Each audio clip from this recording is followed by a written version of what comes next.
team All-NBA, and he's going to probably be top 5 in the MVP voting. But against you guys, 3 times he played more like Wardell, right? Well, did he not? Yeah, that's his dad. I know, but it looked like I couldn't recognize him, so I'm going to call him Wardell in those 3 games. But, hey, he's a different animal now, Skip. You know he's playing with confidence.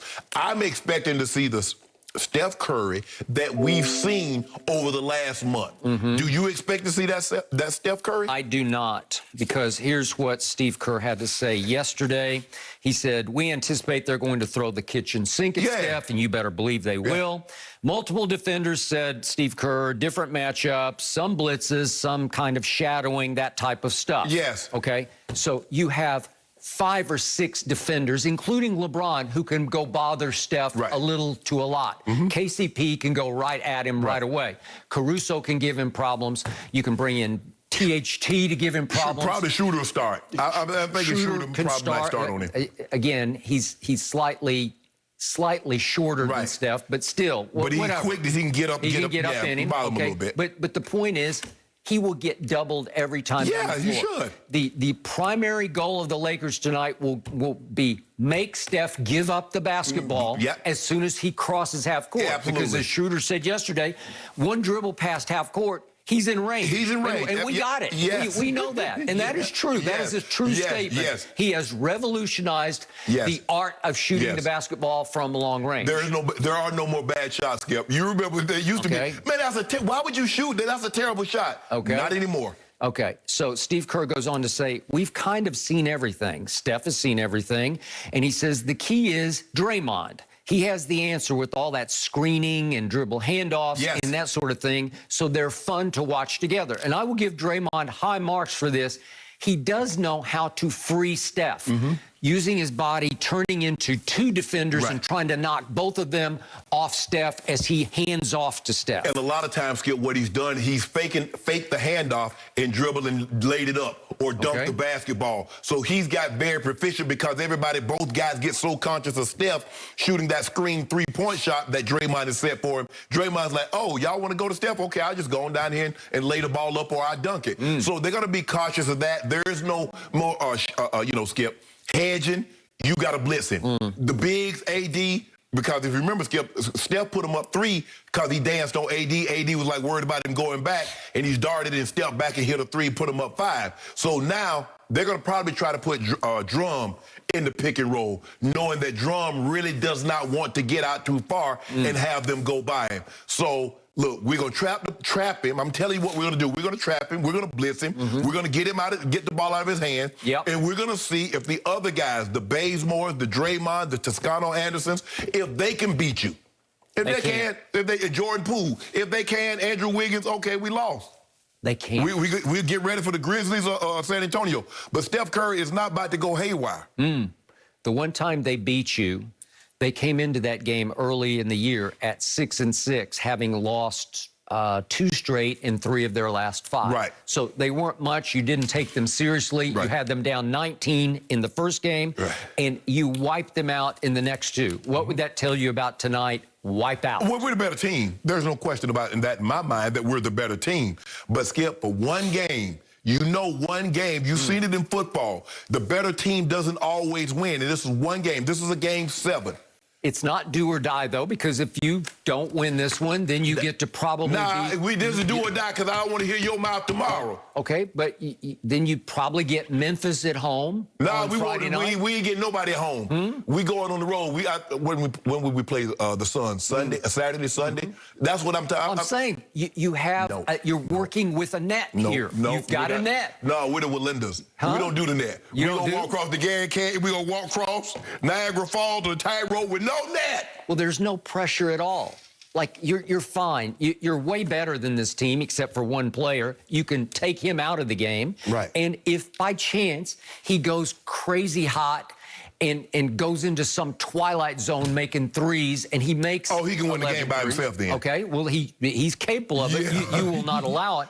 But if he did, again, my Spurs play Memphis tonight at Memphis. I don't think they can win that game, so you'd get Memphis. Can you beat Memphis in a do-or-die game? Skip, I don't have a Skip. When I went to college, I didn't have a plan B. A had to work. There was no plan B. There was no C. It was A, Savannah State, NFL. That was my only plan. I'm sorry. Kids, that's not a smart way to do things, but I had no fallback plan. The Lakers have no fallback plan. The fallback plan is beat Golden State, get ready for the Suns. That's the plan. Speaking of plans, your coach Vogues, as you call him. Yeah, defensive guru. He said that LeBron was full speed in practice, full go in practice, so the ankle is now 100%. I'm not going to give you your 85% anymore because that means you get a 15% excuse. There are no more excuses. Yeah. You just said there's no plan B, so there's no excuse tonight. I'm not making no excuses. If they don't win, Golden State played better. There's no excuses. We don't make excuses. LeBron is where he is. Everybody has a little nick. Some people are more nicked than others. But I do not believe LeBron is 100%. There's no way he's going to go from what I saw Sunday to totally pre-injury. That's not happening. He was dominating Sunday. And you said it was skeletons. Huh? You said it was the skeletons. Okay, he was dominating. It was like open noon time at the Wild. Exactly, so they don't count. He's doing a 360 spin on Alexander Walker. And he came down on his foot. He did not. I think it was just, he's like, ooh, I got to build back in some little excuse. I didn't see him step on any foot at all. You actually think... I did see him limp to the bench, but Vogue said 100% yesterday. He full said go. he was a full participant. Yeah, that's 100%. As the Hall of Famer Shannon Sharp always tells me, you step on the floor, you're 100%. No, that was it. I said the people expect you once you're on the field or the court or the diamond, whatever the case may be. They expect you to be 100%. Okay, I expect 100%, and I don't want, if this is a close game late, I don't want to see LeBron limping around. I don't want to see it. He might be limping before. No. We're going to pick and choose our spots. I mean, you saw it, Skip. You saw there were spots that LeBron, like, man, that burst was there. And then you saw other times, like, it's still not where he needs it to be. But let's just hope as the playoffs progress, he can gradually build, have no setbacks, and I like our chances. As a matter of fact, I love our chances. Kent Bazemore?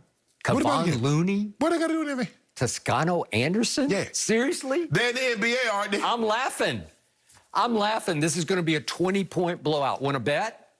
Hey, but Skip, you saw what Jordan Poole did the other day. He dropped 30. A couple of games ago, Andrew Wiggins dropped 38. They're capable. They have guys that are capable. They can get hot, and they can make... Skip, you know the three-point shot is the neutralizer. Yeah. There are a lot of teams that before you fall behind, these teams now, you get ahead by 18, 19 points. That ain't nothing.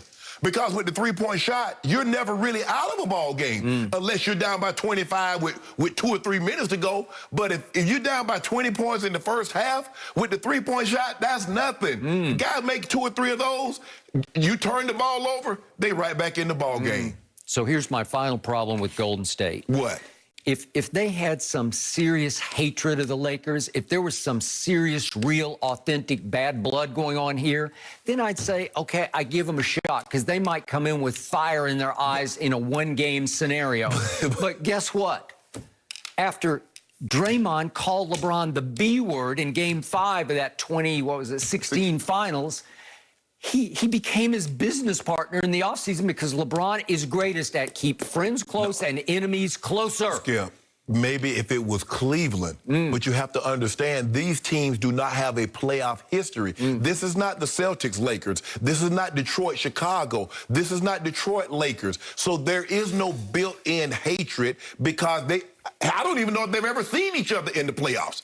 I believe that LeBron legitimately resented that Steph won those back-to-back MVPs. But somehow that all went away because now that they're in the same conference, and now LeBron is campaigning for Steph to finish his career as a Laker in L.A. Look, that's not new. There have been times, hell, I've been starting going to the Pro Bowl that I know for a certain fact that I had the second most catches, yards, and touchdowns, and my team went to the playoffs, and I didn't go. So, yes, I was disappointed because I knew I had a better season than some of the guys that went in front of me. So, for LeBron to be upset that, like, man, I think I deserve to win that award. But that doesn't mean that you don't think I just know what the work that I put in, and I believe I should have been compensated. So now All I know is LeBron James is campaigning for Steph to be the MVP of this year's NBA. And I'm like, what? Just trying to butter him up. And it works. It works. It did not work. Steph will come in like they'll hug each other before tip-off.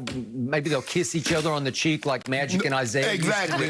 And then guess what? And Magic knocked Isaiah right out the sky. That had nothing to do. Yeah, we gonna shake hands, but guess what?